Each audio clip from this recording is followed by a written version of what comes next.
아멘. 오늘은 성령의 임재로 증인된 삶이라는 제목의 말씀으로 은혜 나누기를 바랍니다. 한 주간도 평안하셨습니까? 배송환이 없으니 긍정적으로 대답하는 이가 없군요.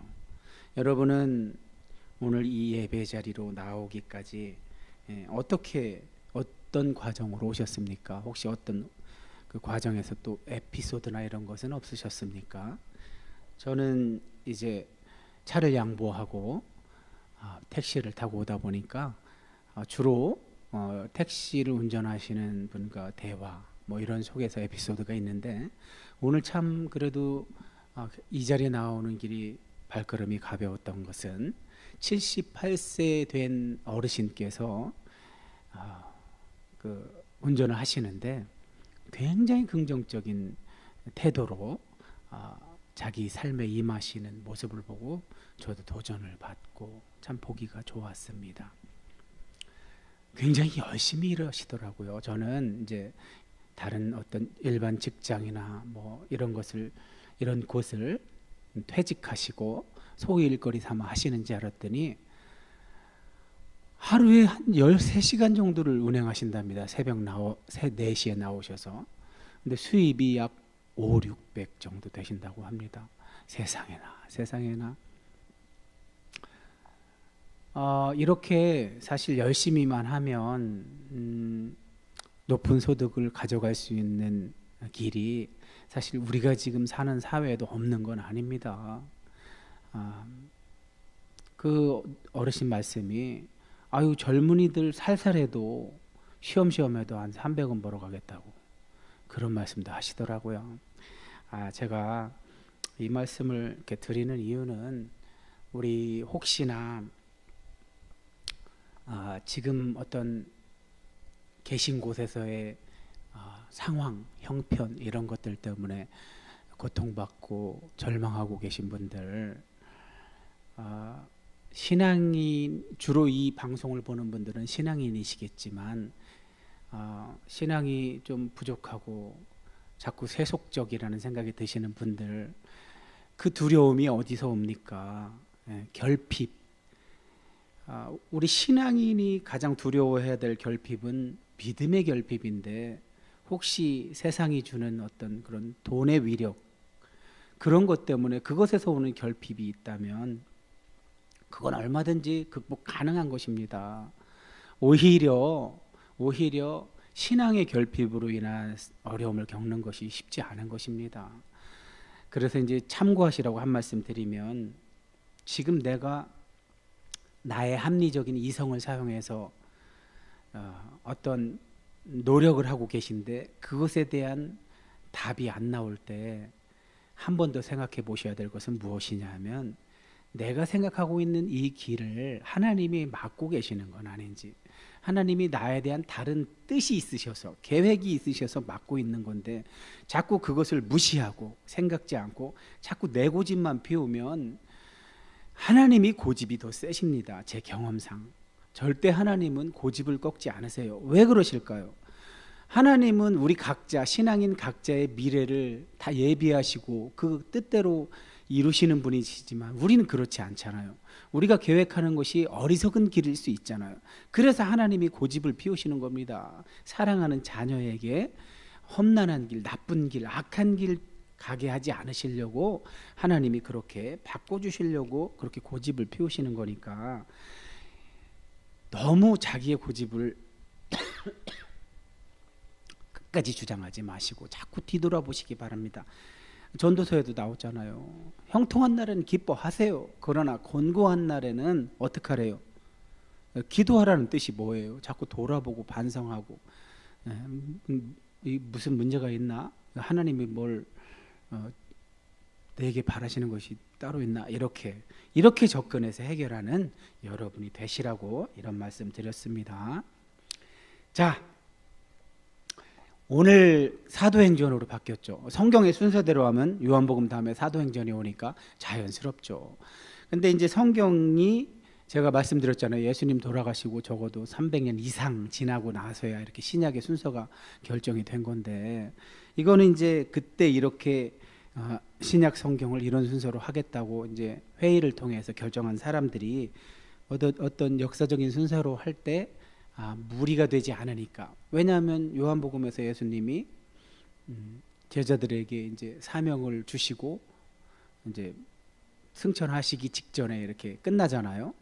승천 장면이 요한복음엔 안 나와요. 그래서 사도행전으로 오면 승천 장면도 나오고 또 제자들의 이제 행적이 나오니까 지극히 자연스러운데, 문제는 이렇게 피상적으로는 자연스럽지만 이걸 이렇게 배치를 해놨다고 그래서 그 속에 있는 아주 깊은 어떤 내용들이 있어요. 통시적인 내용. 시간, 통시라는 건 수직적인 시간도 보는 시각이에요. 관점이에요.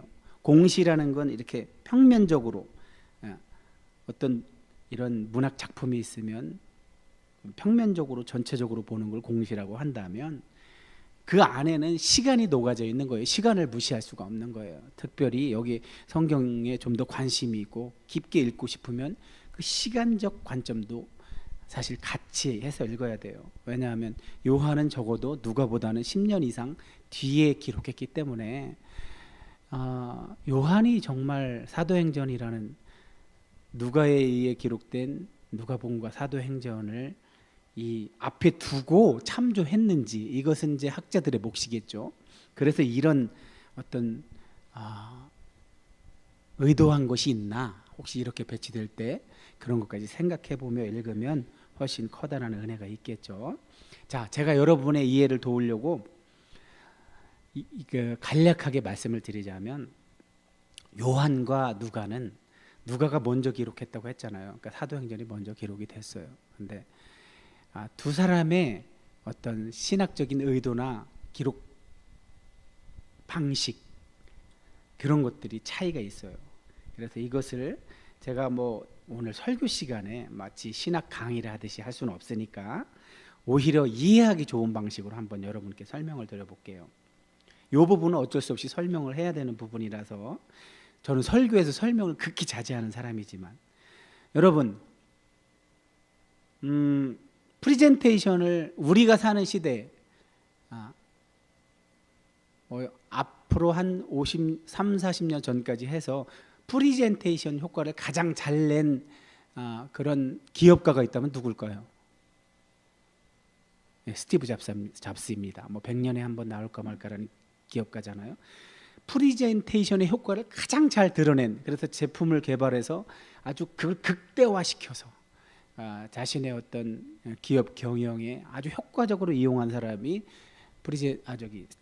스티브 잡스라고 한다면, 스티브 잡스와는 아주 다른 방식으로 기업 운영을 잘한 사람이 하나 더 있어요. 아마존 둘 다 10대 그룹이잖아요. 지금 애플이나 아마존이나 세계 10위 안에 드는 기업들이잖아요.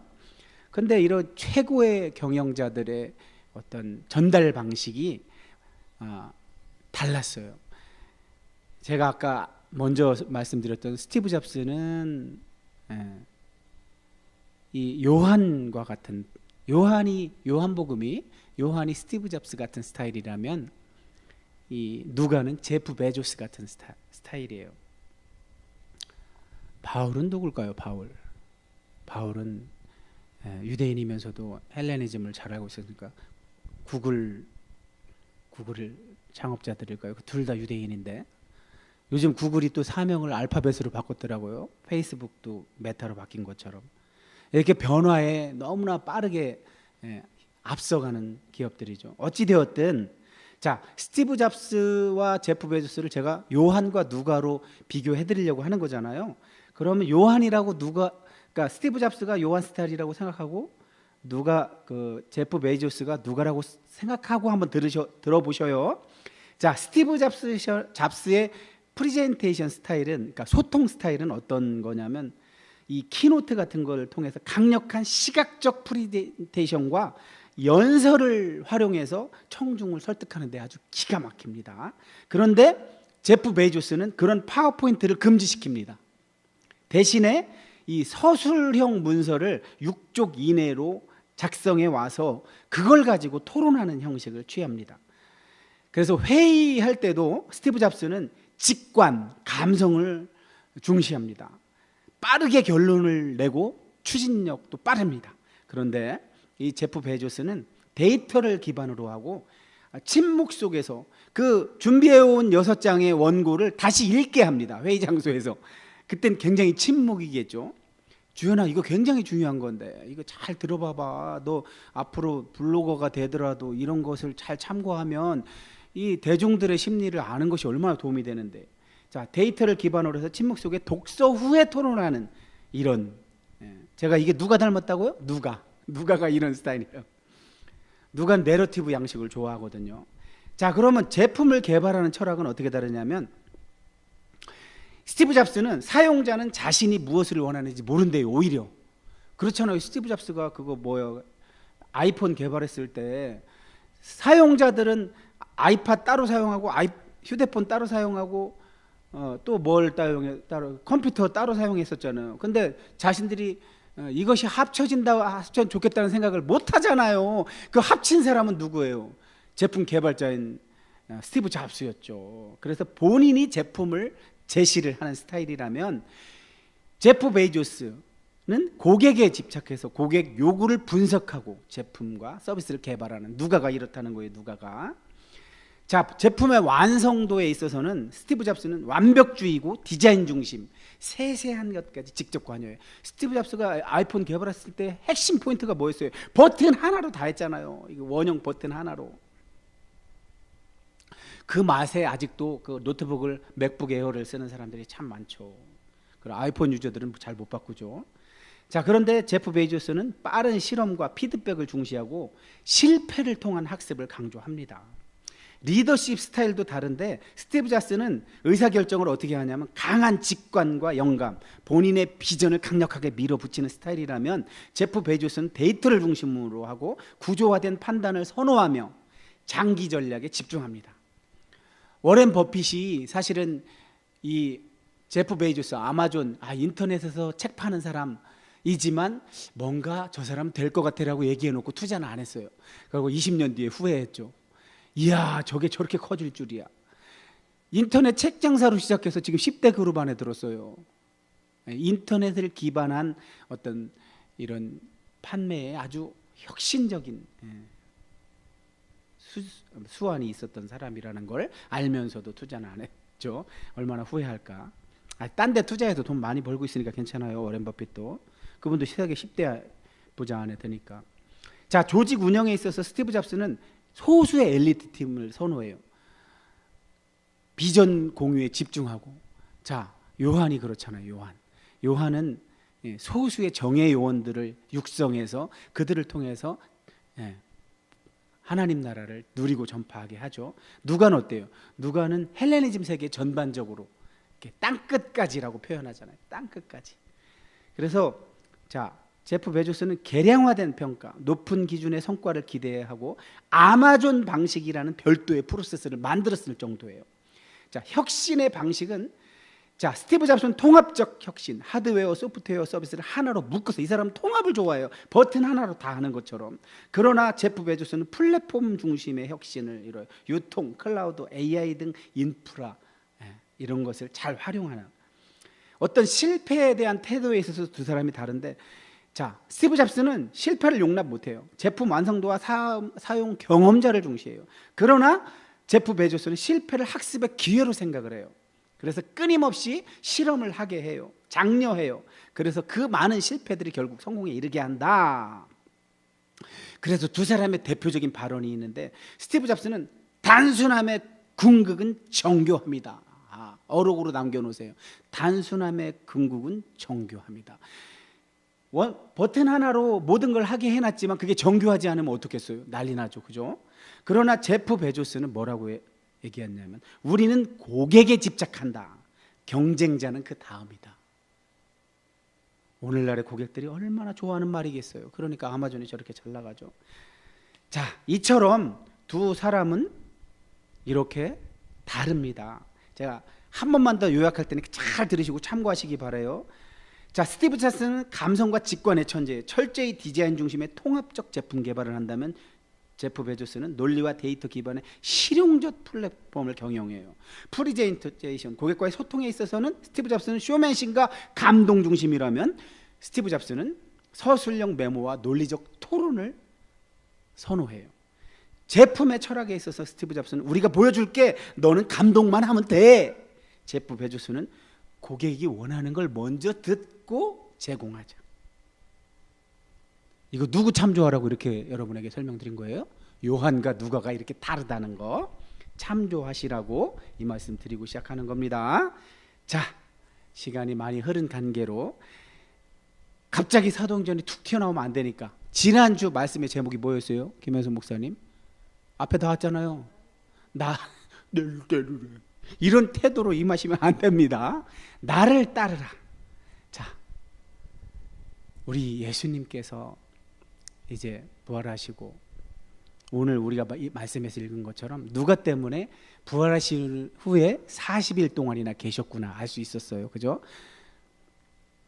40일 동안에 그럼 바울도 만나 주신 것인가? 다메섹 도상에서 어찌되었든 이런 건 여러분의 상상에 맡기고, 자 40일 동안 제자들한테 찾아와서 제자들을 사기도 북돋아 주시고 사명도 다시 인식시켜 주시고, 최고 그 사명의 결론이 뭐였어요? 날 따르면 돼. 너희가 날 따르지 않으면 불가능해. 양이 뭐래요? 양이 한 치 앞도 못 보는 양이 뭐래요? 목자를 따르지 않으면 불가능해요.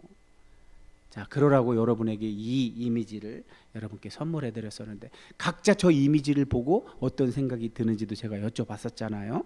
자, 저 이미지 저의 프사이기도 한데 저는 저걸 어떻게 이해했냐면, 내 실력, 나는 실력 자체 있는 자가 아니구나. 난 양에 불과하구나.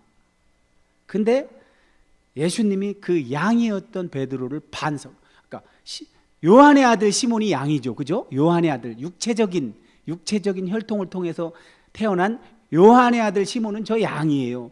근데 예수님은 그 양이었던 요한의 아들 시몬을 어떻게 한다고요? 이제 너를 베드로라 하리라. 그 뜻이 뭐라고요? 널 반석이라고 할게. 반석. 사실 반석은 예수님밖에 예수님만 반석이죠. 광야에서 반석을 쳐서 물을 내게 하라는 건 바울이 어떻게 해석했어요? 십자가로 해석한 거죠. 십자가에 돌아가셔서, 그러니까 물을 주시는, 생명수를 주시는 분은 오직 예수님이시고 그 십자가를 쳐서 성령을 선물로 받았기 때문에 반석은 예수 그리스도라고 바울이 해석한 건데, 오직 예수 그리스도만 반석인데 지금 요한은 시몬의 아들 요한, 양에 불과한 그런 요한을 반석으로 만드는 분은 바로 예수님. 그걸 근거로 나를 따르라고 하셨다는 말씀을 잊지 마시기 바랍니다. 저걸 잊지 마시면서 오늘 사도행전으로 오셔야 됩니다. 김현숙 목사님, 제가 저거는 개역개정 성경을 그대로 가져온 것이 아니라 각 성경의 번역본들, 새 번역 또는 새 한글 성경, 성서 공회에서 하는 것들을 다 가져와서 여러분 이해를 돕기 위해서 이렇게 잘 조합하고 뺄 건 뺀 거니까 한번 읽어보십시오. 데오빌로님 첫 번째 책에서 예수께서 행하시고 가르친 모든 일을 기록했습니다. 예수께서 고난을 받으신 뒤 40일 동안 여러 차례 나타나시고 하나님 나라에 관한 일들을 말씀하시고 분부하셨습니다. 너희는 예루살렘을 떠나지 말고 아버지의 약속을 기다리라. 성령으로 세례를 받을 것이다. 아멘. 아멘. 아유, 목소리가 낭낭해서 너무 좋으네. 자, 저게 사도행전 1장에서 1장 1절에서 5절까지를 딱 핵심만 요약해 놓은 거예요. 서론이에요, 서론. 사도행전의 서론. 어떤 책이든지 성경의 어떤 책이든지 간에 이제 이 기록 양식을 보면 서론을 먼저 이렇게 밝혀주고 그 다음에 이제 이렇게 본론으로 들어가는 경향이 있는데, 저 서론을 한번 잘 보면 핵심이 뭐예요? 핵심이 서론의 핵심이 뭐예요? 자, 데오빌로님, 이게 데오빌로라는 어떤 실존 인물에게 보내는 건가? 이렇게 생각해 볼 수 있겠죠.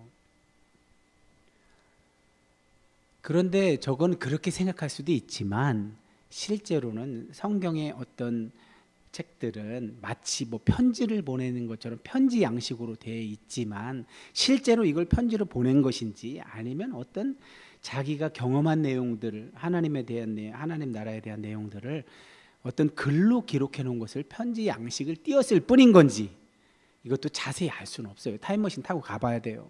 그러나 어쨌든 데오빌로라는 저 이름에서는 의미가 있다는 걸 우리가 알아야 돼요. 데오, 테오, 헬라어 테오가 뭐예요?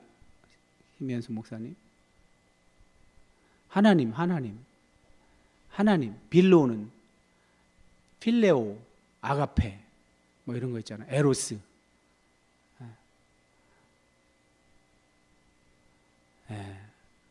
뭐 그런 뜻도 있고 또 이제 뭐 사랑, 뭐 좋아함, 우정 이런 뜻도 있지만 친구 이런 뜻도 있죠. 그래서 하나님의 친구 상징적인 거죠. 누가도 상징을 사용합니다. 상징은 단어를 가지고 사용하는 게 상징이고 문장의 차원에서 하는 걸 은유라고 해요. 은유. 그 다음에 이런 단어와 문장이 여러 개 있는 문학적인 단락을 내러티브라고 하는 거예요. 근데 누가가 가장 즐겨 사용하는 건 내러티브예요. 이렇게 내러티브. 그래서 제가 저렇게 한 단락을 쑥 떼온 거예요. 1절부터 5절까지. 누가가 저런 걸 잘 활용하기 때문에. 아까 누가 이렇다고요? 기업가 중에 제프 베조스. 네가 주장하고 싶은 것을 서술해 와봐. 그래서 잘 다시 한번 6페이지 안쪽으로 서술해 와서 잘 읽고 여기서 한번 다 표현해봐. 그런 걸 좋아한다고 그랬죠.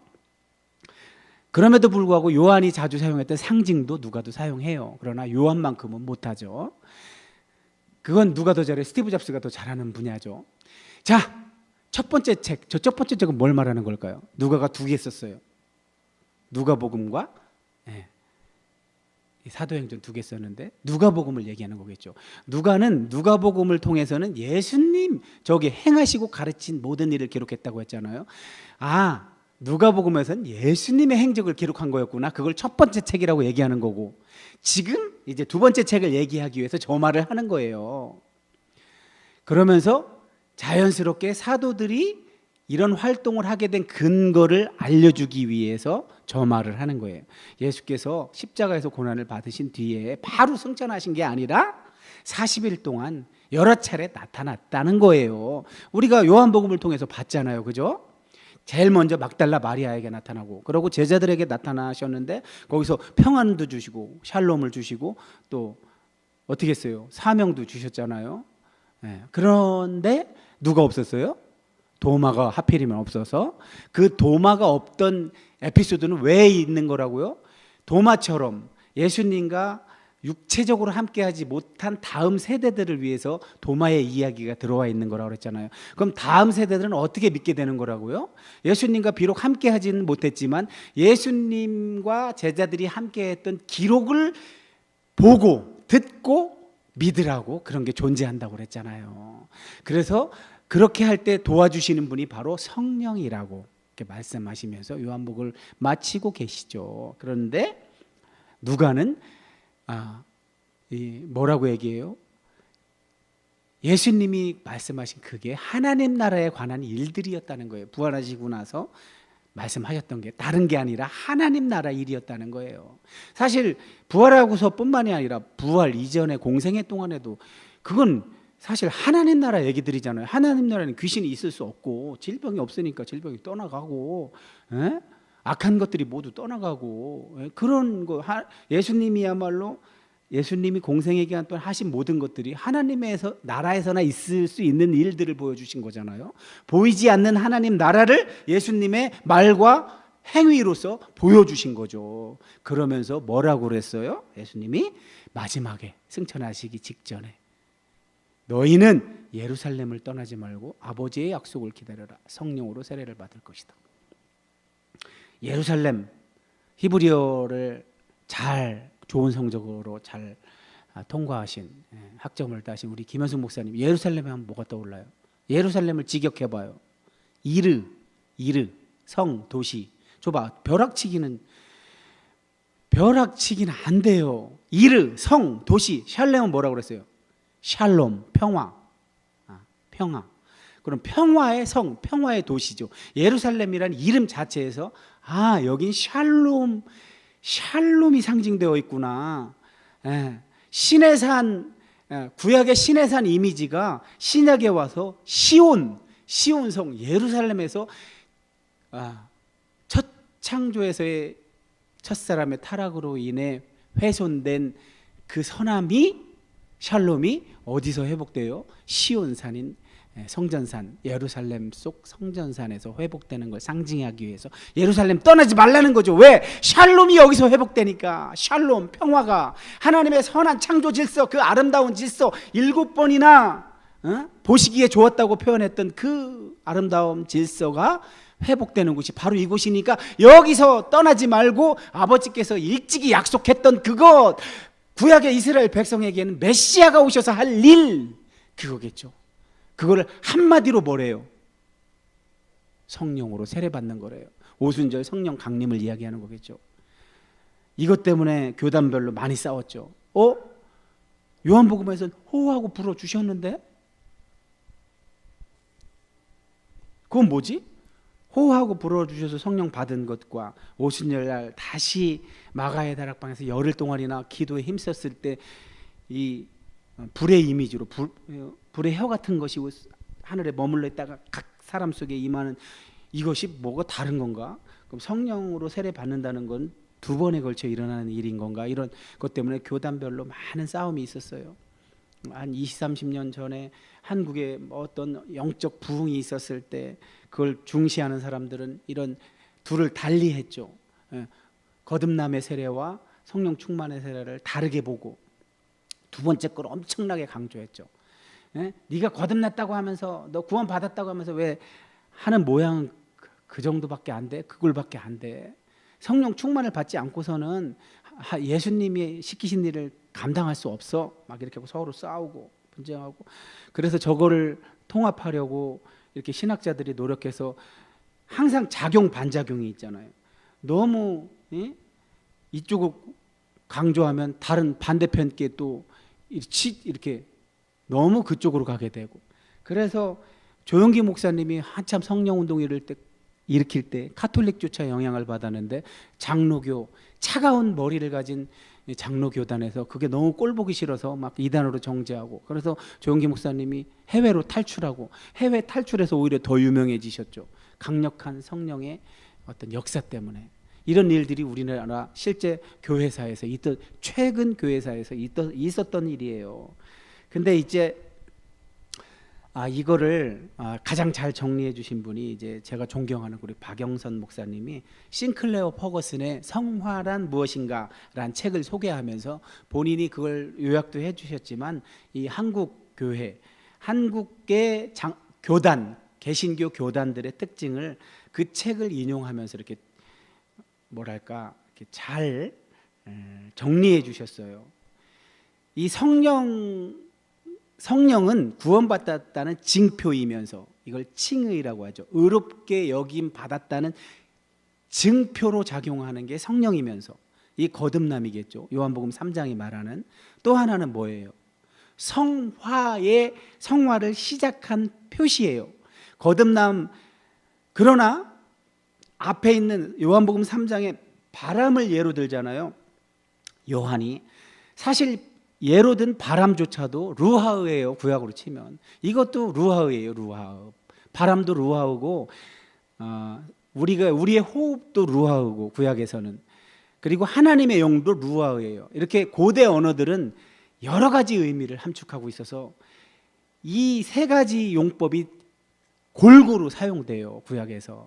근데 이제 신약으로 오면, 푸니우마로 오면서 또 이거를 새롭게 해석하고 번역하는 건데, 어찌 되었든지 간에 칭의와 성화의 도구인 거죠. 수단인 거죠. 그건 뭐예요? 구원받은 징표이기도 하면서 구원받은 자가 어떻게 사는지, 어떤 삶을 사는지까지 다 들어있는 거예요. 그래서 이 성령 세례라는 것은, 세례라는 용어 자체가 단번, 일회성인 용어잖아요. 그런 것처럼 세례는 한 번 받는 게 맞아요. 다만 거듭남은 언제 어떻게 와서 우리가 믿게 됐는지를 몰라요. 불가시적이에요. 보이지 않아요. 그러나 이런 오순절 성령 강림처럼 우리에게 능력을 제공하는 이런 형태들은 드러나죠. 보이죠. 가시적이죠. 근데 이걸 전부로 이렇게 일반화시켜서는 안 된다는 거. 그것은 하나님께서 어떤 목적을 가지고 우리에게 선물을 주시는 의미로 해석해야 된다는 거. 그래서 장로교, 우리 개혁교단은 성화에 있어서 자꾸 그리스도와의 연합만 너무 강조해요. 연합은 가장 설명하기 좋은 수단이긴 하죠. 왜냐하면 요한이 제일 강조한 게 뭐예요? 예수님이 삼위일체 하나님으로 연합되었기 때문에 하나님의 사명을 지킬 수 있었던 것처럼 너희도 내가 올라가면 성령으로 그렇게 연합될 거야. 연합이 핵심이죠. 연합. 요한복음은. 그래서 개혁교회가 잘 해석했어요. 요한의 어떤 의지해서. 그러나 이건 또 어떤 부족함이 있어요. 연합되어 있으면 연합되어서 뭘 하는 건데, 연합되어서 하고 있는 게 설명이 돼야 되잖아. 그거에 있어서는 누가복음이 너무 잘 설명하는 건데, 저런 오순절이나 성결교단은 누가복음 쪽 이런 능력으로 임하는 성령, 기도 이런 것만 너무 강조하다 보니까 성령 충만, 완전 성화 이런 것 쪽으로 너무 휩쓸렸죠. 또 감리교 웨슬리안들은 어떤 거예요? 점진적 성화를 말하긴 했지만 인간에게도 어떤 공로가 자꾸 들어갈 수 있는 여지를 남겨놓는 이런 한계가 있죠. 인간의 공로가 들어갈 여지를 남겨놓지 않는 개혁교회의 그리스도와의 연합은 너무 좋긴 하지만 왠지 건조하고 메마르고 그냥 사변에 지나치지 않는 쪽으로 많이 갔죠. 그래서 장로교회 이런 성경 공부는 많은데 뜨거움은 없는 이런 특징을 나타내고 있죠. 자, 여기까지 하고 어찌되었든 오늘 예수님이 이제 그렇게 사도행전의 서론격에 대한 말씀을 하시니까 제자들이 궁금해요, 안 궁금해요? 저게 뭔 말씀인가? 궁금하겠죠. 그러니까 이런 소리를 해요. 이스라엘을 회복시키는 게 이때예요, 그럼? 그러니까 저들은 아직까지도 무슨 생각을 해요? 답답한 거야, 아직까지. 대화가 안 돼. 예수님이 말씀하시는 걸 아직도 못 깨달아. 그렇게 예수님이 3년 동안 가르쳐 주시고 부활해서도 가르쳐 주셨는데 아직도 제대로 못 알아들어. 아직도 민속적 메시아 사상을 가지고 있어. 다윗의 후손으로 오시는 메시아가 로마 제국을 힘으로 제압하고 그렇게 회복할 거로 기대하고 있는 거 아니야. 기대하고 있는 거예요. 근데 예수님이 여기서는 그걸 갖다 일일이 풀어서 설명 안 해주세요. 왜? 못 알아들으니까. 지금 못 알아들어, 그들은. 그러면서 너희가 그건 알 바가 아니야. 그건 하나님이 하시는 거지. 언제 회복할지는. 그건 바울에 의하면 언제 회복이에요? 이방이 다 구원받고 이스라엘이 질투해서 맨 나중에 돌아오죠. 백투더 예루살렘, 시온으로 돌아오죠. 깨닫고 그때나 회복되죠. 유대인들은, 이스라엘은. 근데 그거 설명 안 해요. 바울이 대신 설명하고 있죠. 자, 어쨌든 그건 궁금해하지 말고, 그러나 너희가 명심해야 될 게 있어. 그 명심이 뭐예요? 우리가 줄줄줄줄 암송하는, 김현숙 목사님 한번 암송해 볼래요? 사도행전 1장 8절. 오직 성령이 너희에게 임하시면 너희가 권능을 받고 예루살렘과 온 유대와 사마리아와 땅끝까지 이르러 내 증인이 되리라. 그 말씀이에요. 그 말. 저기서 증인이라는 것이, 자, 그러니까 누가는 성령과 능력을 이렇게 결합시켰죠. 그럼 요한은 성령과 뭐를 결합시켰어요? 보혜사를 결합시켰죠. 보혜사.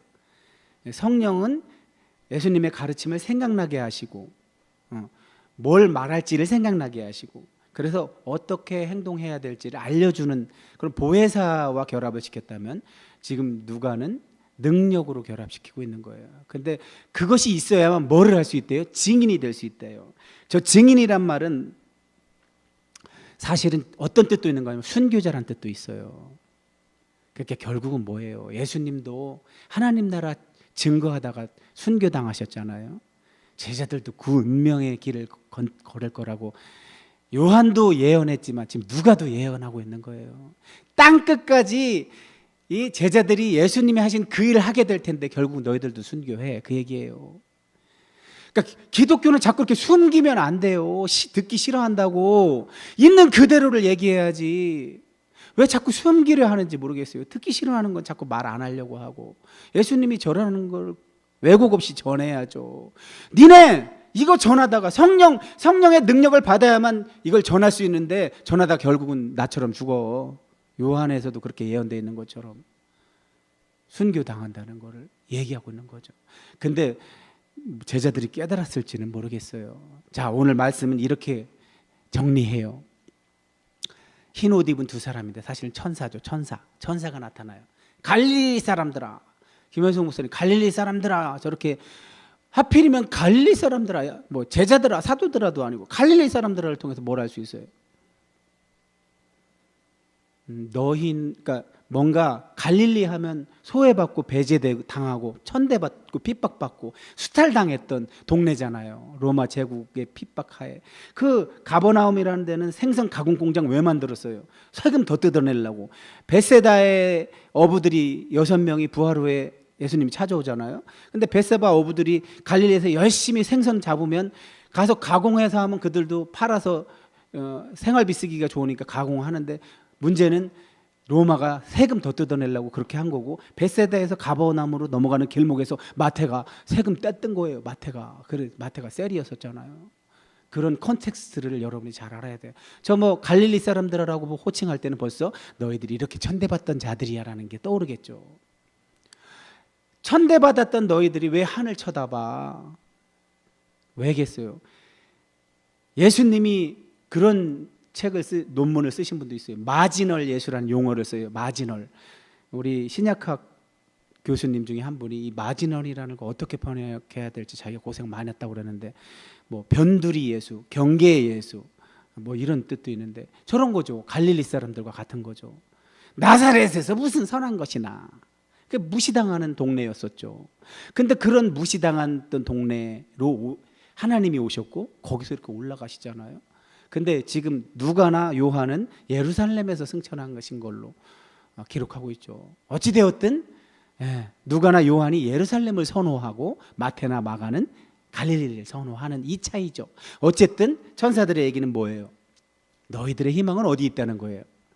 저 하늘에 있다는 거예요. 여기서는 이 땅에서 이렇게 천대받았던 너희들, 그러나 너희들이야말로 하늘 소속이다. 저 하늘나라 있다는 것, 열심히 예수님이 보여준 것처럼 너희들도 보여주고, 또 마지막 소망을 주죠. 그게 뭐예요? 이렇게 올라가신 예수님이 이대로 오실 것이다. 그게 뭐예요? 재림을 얘기하고 있는 거예요. 재림. 누가는 사도행전을 시작하면서 제자들의 행적을 시작하면서 뭘로 시작을 해요? 성령을 통해서 성령이 공급하시는 그 하나님의 능력으로 증인의 사역, 순교자의 사역을 감당하게 될 텐데 염려하고 걱정하고 불안해하지 마. 왜? 너희의 끝은 어디에 있어? 저 하늘에 있단 말이야. 예수님도 하늘 소속이셨다가 이 땅에 저 비천한 자들이 사는 동네 갈릴리 동네에 오셨다가, 갈릴리 나사렛 오셨다가 공생애를 통해 하나님 나라 누리고 전하시다가 부활하셔서 너희에게 바톤을 넘겨주시고 다시 하늘로 올라가시는 걸 너희는 보지 않았니? 저 모양 저 모습 그대로 다시 오실 날이 있을 거란다. 그러니 더 이상 염려하고 걱정하고 불안해하지 말고 이제는 너희에게 시키신 그것 그 생각만 하고 그걸 어떻게 하면 잘 할 수 있을지를 생각하기 바란다. 이 이후에 본론에서 누가는 줄곧 뭐를 얘기하나? 그걸 잘할 수 있는 비결, 성령 충만을 늘 유지하고 강력한 하나님의 도우심을 경험할 수 있는 비결이 뭐래요? 기도라는 거예요. 기도. 그래서 누가는 기도를 자꾸만 강조하고 성령을 선물로 받을 것을 자꾸만 권하는 거예요. 자,